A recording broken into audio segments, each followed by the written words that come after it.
Yeah, Ash, Scott Morrison and the Liberal candidate Fiona Cotvoys have just been touring this timber mill outside Eden. As you can see behind me, it's fully operational at the moment. There's rows and rows of timber ready for the sawmill, but as bushfires engulfed the area around Eden on January 4, ember attacks caused the mill to go up in flames. The pictures looking out from the Eden wharf onto the mill show that it was filled with smoke. The blaze tore through valuable stock at the time and destroyed one of two of the sawmills here, causing millions of dollars in damage and suspending production for several months. So in recognition of the losses suffered by the timber industry, but also the apple industry and wineries as well, the federal government is spending $86 million on new grants to help with the long-term recovery. The Prime Minister says they'll also make sure the electorate benefits from the JobKeeper scheme. We're not even halfway through this program yet. And the data about where the economy is going 3 months from now is very difficult to determine. So we're right in the middle of working through those processes to be able to make a decision about the supports that can continue to be provided after that time.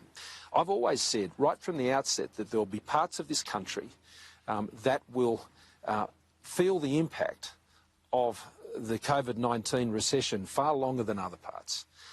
Whether that's here or whether that's up in North Queensland, the Treasurer and I and the Cabinet are working very closely on to make sure we get the balance of those supports right.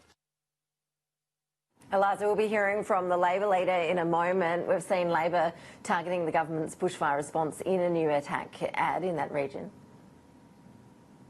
Yeah, Ash, arguing that the bushfire response has been too slow. That's certainly the view from some within the electorate.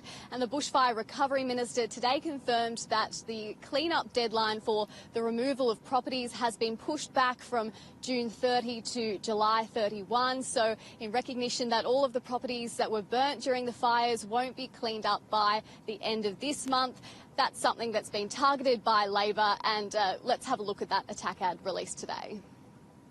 If you think the Liberals should keep their promise and not take JobKeeper away from struggling local businesses so soon, the Eden Monaro by-election is your chance to tell them so. And if you think our local community shouldn't still be waiting for bushfire relief 5 months later, use your vote to send the Liberals a message.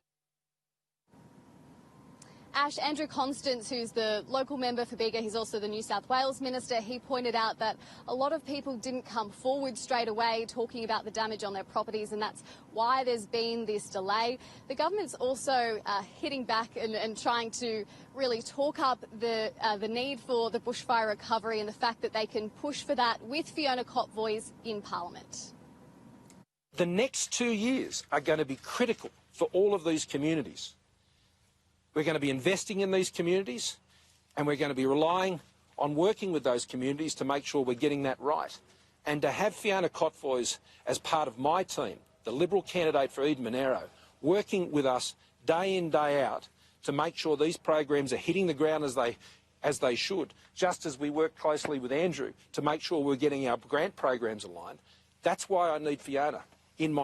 So the government's key argument ahead of the July 4 by-election is that the government will continue helping these communities recovering from that bushfire crisis over the coming years with Fiona Cotvoys inside the government tent. Ash.